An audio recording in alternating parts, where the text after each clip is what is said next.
каде е постапката, доколку се поведе постапка за ваше разрешување, вие ги тужавте, дали стигна до влада, каква е цела ситуација, како може? Па добро, постапката, како што спомнавте, нели дојде до контратужба од моја страна, а владата се произнесе негативно во делот на ова, а основното јавно обвинителство се произнесе негативно, остана само во јавното обвинителство кое треба овие денови и тоа да се произнесе.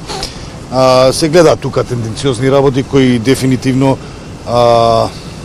се ставени од други вработени кои беа претходно во Агенцијата за млади и спорт. Сакам да кажам, апел да кажам дека ова што ние го сакаме да го направиме со спортот, да знак дека не сакаме да го злоупотребиме некои државни пари, него самото тоа е помагање на спортот.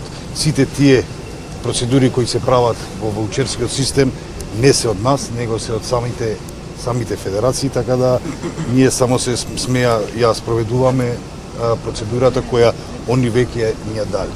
Така да се надевам дека во брзо време ќе се изјаснат и другите чинители во ова и ќе покажеме дека сме во функција на граѓаните, а не во, како што спомнах, дека сака.